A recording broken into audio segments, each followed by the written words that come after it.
Shalom saudara terkasih, apa kabar hari ini? Iya, semoga kita semua tetap baik, tetap sehat dan tetap sukacita di dalam Tuhan. Kita akan kembali bergabung di dalam ibadah online kita, ibadah doa dan pemulihan setiap hari Selasa. Semuanya kita mari mempersiapkan hati kita, tubuh, jiwa dan roh kita untuk bersama-sama bersekutu, memuji dan menyembah Tuhan.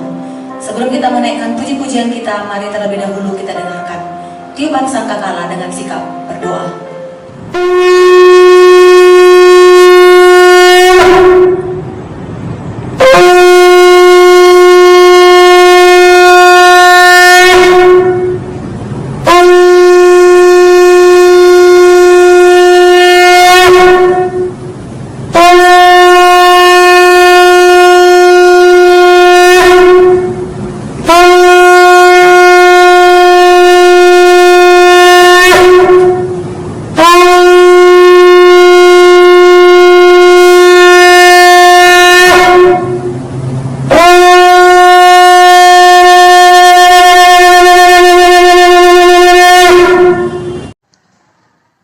Bapa yang di sorga, sertai kami di dalam melakukan ibadah ini, Bapa.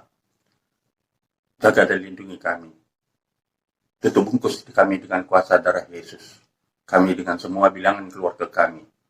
Jagai kami dan sertai kami.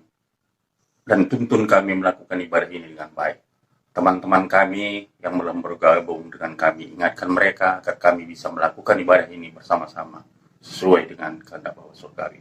Terima kasih Bapa, di dalam nama anak-Mu Yesus Kristus kami berdoa dan bersyukur. Amin.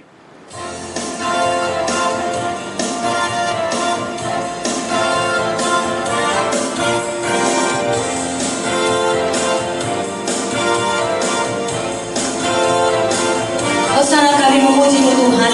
Mari kita angkat pujian ini. Betapa baiknya Engkau Tuhan, kasih-Mu tiada berkesudahan di dalam hidup kami. Betapa baiknya Engkau Tuhan, kasih-Mu tiada berkesudahan. Betapa mulia nama-Mu Yesus, jiwaku diselamatkan. Hosana ku memuji Tuhan, Hosana ku tinggikan Yesus. Hosana,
kudus-Mu Tuhan. Bawa kami ke tempat kemuliaan-Mu, agar kami melihat betapa dahsyat dan luar biasanya Engkau Tuhan. Dan kami merasakan kedamaian saat kami berada dalam hadirat Tuhan. Kami memuji-Mu, kami menyembah-Mu Tuhan.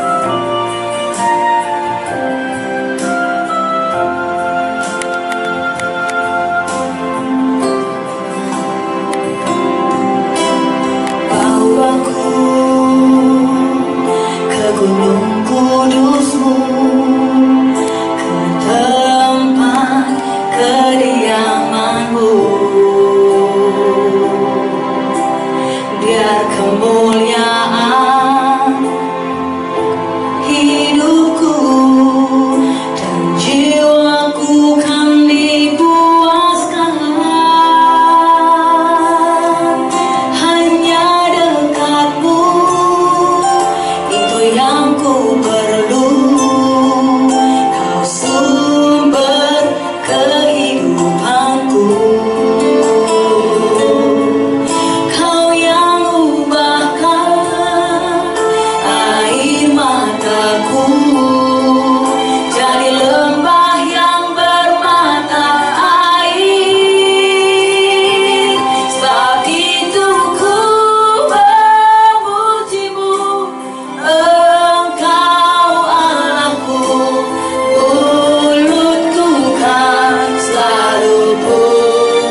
kami sembah, yang kami andalkan dalam hidup kami. Terima kasih buat waktu ini Tuhan. Terima kasih buat kebersatuan kami, roh kami bersatu di dalam Tuhan, di dalam ibadah kami pada hari ini. Dan biarlah semua nyanyian baru, pujian pengakuan kami yang kami naikkan, semuanya berkenan bagimu Tuhan. Haleluya. Mari saudaraku terkasih, semua kita yang sudah memuji dan menyembah Tuhan pada hari ini dalam ibadah kita, bersama dengan saya kita katakan amin. Bapa yang baik, Bapa yang bertahta dalam kerajaan surga, Bapa yang kami kenal di dalam nama anak-Mu Tuhan Yesus, Juru Selamat kami yang hidup, dan penyertaan Roh Kudus-Mu.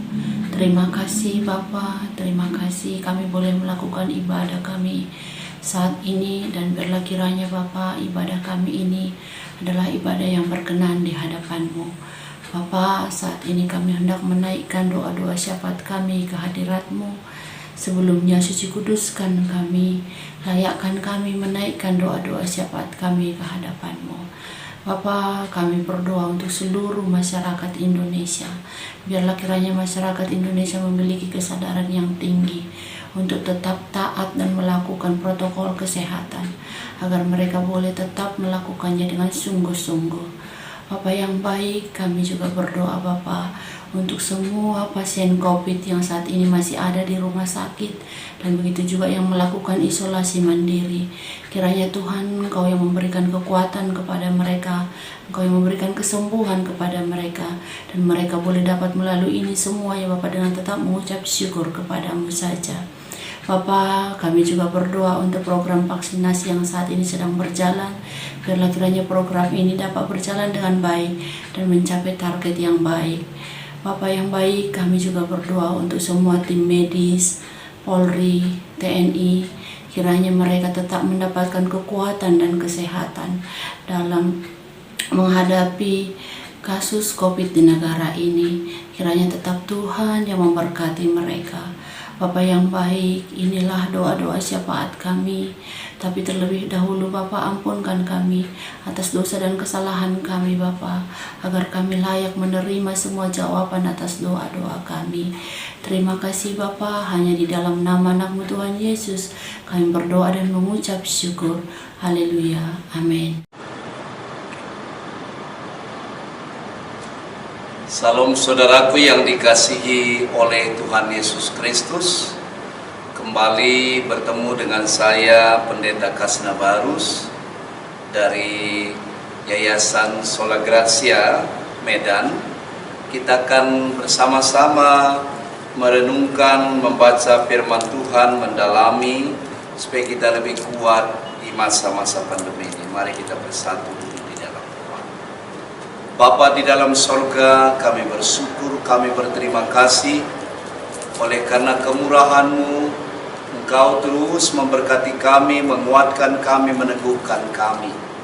Betapa luar biasanya firman-Mu menjadi kekuatan baru, menjadi pelita bagi kaki kami, terang bagi jalan kami. Firman-Mu kembali menyegarkan jiwa kami, kembali menetapkan langkah-langkah kami, membuat kembali mata kami bercahaya menatap masa depan yang lebih indah. Karena memang firman-Mu itu lebih manis daripada madu, lebih manis daripada madu. Berkati kami Tuhan, urapi hamba-Mu, kami siap menjadi pelakunya. Di dalam nama Tuhan Yesus kami berdoa. Amin. Adapun firman Tuhan yang menjadi renungan kita, yang saya ambil tema berakar di dalam Kristus, yang diambil di dalam Kolose 2 ayat 6 sampai 7. Demikian firman Tuhan. Kamu telah menerima Kristus Yesus Tuhan kita, karena itu hendaklah hidupmu tetap di dalam Dia, hendaklah kamu berakar di dalam Dia dan dibangun di atas Dia, hendaklah kamu bertumbuh teguh di dalam iman yang telah diajarkan kepadamu, dan hendaklah hatimu melimpah dengan syukur. Sampai di sini firman Tuhan. Saudaraku yang dikasihi oleh Tuhan Yesus Kristus, berakar di dalam Kristus adalah satu gambaran pertumbuhan yang mendalam dan lebih dalam lagi. Mengapa saudara? Berakar di dalam Tuhan Yesus Kristus berarti kita berakar di dalam kasih-Nya. Kasih-Nya yang agape, kasih-Nya yang kuat. Kita harus lebih mengenal pribadi Tuhan Yesus Kristus. Mengapa? Di dalam kitab Kolose ini dikatakan tadi, berakarlah di dalam Kristus. Karena akar itu akan memberikan pohon kekuatan menjadi kokoh untuk tegak berdiri atau stabil dan berani menghadapi guncangan angin, guncangan badai, guncangan hujan sekalipun, sehingga pohon itu tidak mudah koyak atau tumbang. Saudara, begitu juga kasih Allah di dalam Tuhan Yesus memberikan kekuatan baru bagi kita, sehingga kita memiliki kekuatan, kita stabil di dalam rohani, kita lebih kuat dari masalah, kita strike, kita be strong, kita akan berkata bahwa aku kuat di dalam Tuhan. Jadi berakarlah kita di dalam Tuhan. Saudara, kalau kita baca dalam Amsal 12 ayat 3, dikatakan, akar orang benar tidak akan guncang. Akar orang benar selalu ada di tanah yang benar, berakar kuat ke dalam, bahkan sampai ke batang air. Ya, aliran air ada di dalam tanah, aliran air kehidupan ada di dalam kita, sehingga kita tidak gampang kering, kita tidak gampang layu, tetapi ada pertumbuhan yang hebat, yang dahsyat, yang luar biasa, dan itulah yang dinamakan tadi berakar di dalam Kristus. Yang kedua, fungsi akar itu saudara, akar memberikan makanan. Dia akan menghisap sari-sari vitamin-vitamin dari tanah, vitamin kepada pohon, batang, sarang, daun untuk menghasilkan buah. Ya. Dan akar adalah sumber untuk menyerap air dan makanan. Saudaraku yang dikasihi Tuhan, butuh sekali akar ini mengambil makanan, sehingga pertumbuhan pohon itu akan terus hijau dan dia akan menghasilkan bunga dan buah. Luar biasa saudara. Yang ketiga, akar memberikan pohon kapasitas untuk menghasilkan buah atau reproduksi. Nah, dari akar itulah sebenarnya sebuah pohon mendapat makanan, mendapat asupan gizi, mendapatkan vitamin. Saudara, berakar dan bertumbuh di dalam Kristus adalah sebuah proses seumur hidup. Ya, jadi bukan sebentar-sebentar saja itu proses. Ada proses pertumbuhan yang terus-menerus. Hidup di dalam Kristus berarti kita berakar di dalam Yesus, saudara. Saudara yang dikasihi Tuhan, jika kita tidak mengalami proses untuk berakar bertumbuh, maka pasti kita akan mati secara rohani. Itu sebabnya banyak sekali bayi-bayi rohani sekarang mati, nggak mau lagi berdoa, nggak mau lagi ke gereja, nggak mau lagi hidup dalam firman Tuhan, nggak mau lagi bersekutu, nggak mau lagi melayani. Hidup kita harus ditanam di tanah yang baik, di tanah yang subur, supaya kita tidak berakar, kita bisa berakar dan bertumbuh, saudara. Saudara yang dikasihi Tuhan, Yakobus 1 ayat 21 perlu dibuang di dalam diri kita. Dikatakan, buanglah segala sesuatu yang kotor dan kejahatan, dan terimalah firman Tuhan yang murni, ya, supaya dia tumbuh di tanah yang subur. Jadi jika kita taat melakukan firman Tuhan, pasti terjadi pertumbuhan yang luar biasa di dalam hidup kita, saudara. Di dalam 1 Korintus 15 ayat 58, berdirilah teguh, jangan goyah.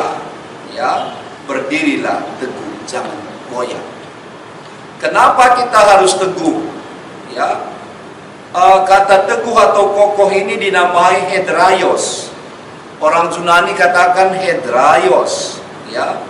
Lalu kita ada di dalam covering perlindungan Tuhan, kita di cover, kita diproteksi, kita dijaga oleh Tuhan pada saat ada firman di dalam diri kita. Tetapi ada tahap-tahap pertumbuhan itu, saudara.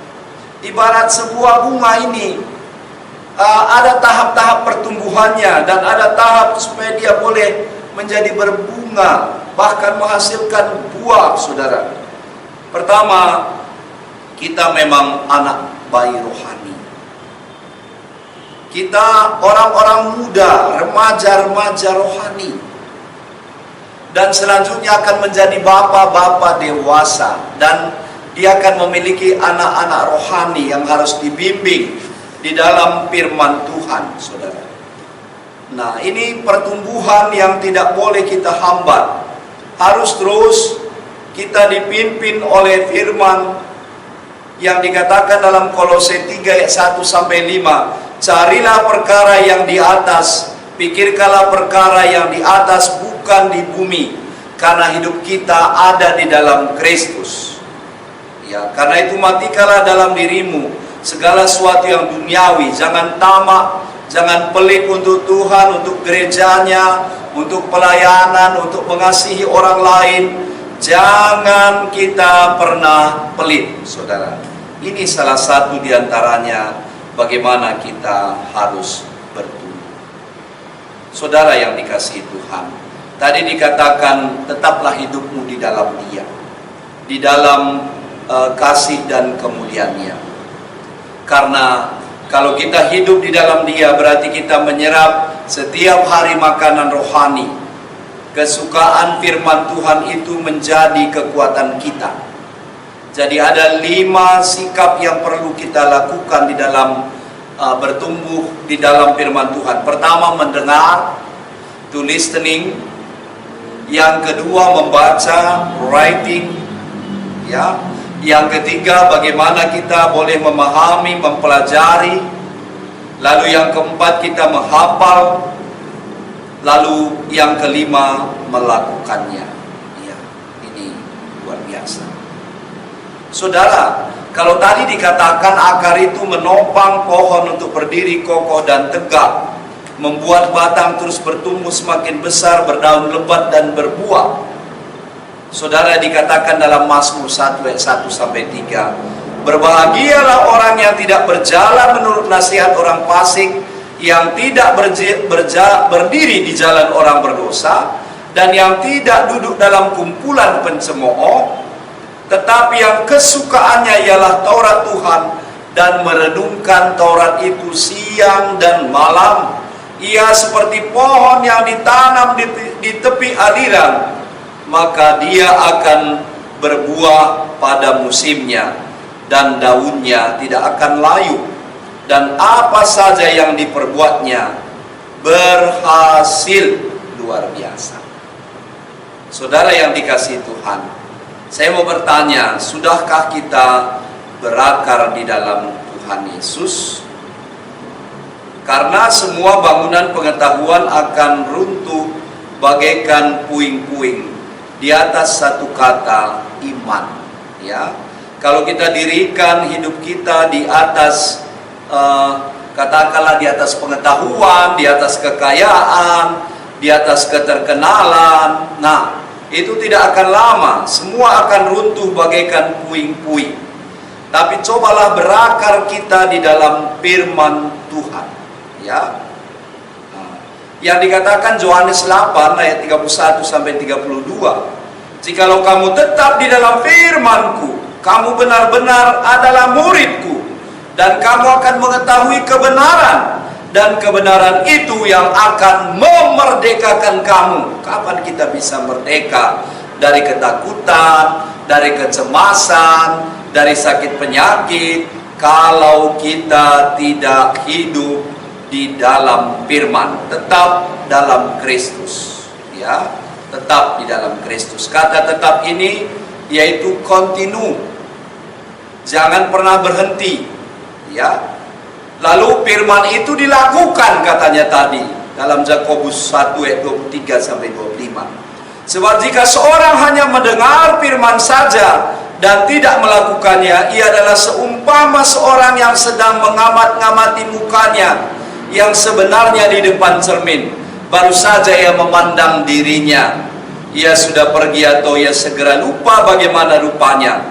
Tapi barang siapa meneliti hukum yang sempurna, yaitu hukum yang memerdekakan orang, dan ia bertekun di dalamnya. Jadi bukan hanya mendengar untuk melupakannya, tapi sungguh-sungguh melakukannya, to action. Ia akan berbahagia oleh perbuatannya. Luar biasa saudara. Jadi jangan pernah lupakan firman Tuhan. Ya, jangan hanya sebentar seperti melihat cermin dan kita lupa kita. Lalu dibangun atas Kristus, ya, dibangun atas Kristus, bukan dibangun atas diri kita. Manusia sekarang dibangun atas diri, dibangun atas keterkenalan, kekayaan, itu gampang runtuh, ya. Kita juga gampang runtuh, ya. Jadi ada rohani, ada jiwa, ada jasmani. Di mana kita dirikan itu hidup kita dibangun di atas Kristus, ya. Kristus sentris, bukan egosentris, saudara. Saudara yang dikasihi oleh Tuhan Yesus Kristus. Bertumbuh juga kita semakin teguh di dalam iman. Di dalam iman yang teguh, ya, dari firman Tuhan yang kita baca hari ini. Saya yakin saudara, saya, kita semua, masa-masa pandemi ini mari kita bertumbuh di dalam Kristus. Lakukan itu, bertumbuh di dalam firman, bertumbuh di dalam Kristus, bertumbuh di dalam iman. Tuhan memberkati kita, mari kita bersatu di dalam. Terima kasih Bapa Surgawi, kami telah membaca dan merenungkan firman, bagaimana sebaiknya kami hidup di dalam pertumbuhan. Kami cinta akan firman-Mu, dibangun hidup kami di atas Kristus. Dan pondasi itulah yang membuat kami teguh. Ketika badai guncangan dunia menerpa, kami tetap ada, kami tetap kuat, karena kami percaya bahwa Kristuslah kekuatan, Kristuslah benteng kami. Berkati semuanya kami Bapa. Biarlah pertumbuhan itu terus menjadi milik kami. Terpuji nama Tuhan, dalam nama Tuhan Yesus kami berdoa. Haleluya Tuhan. Amin.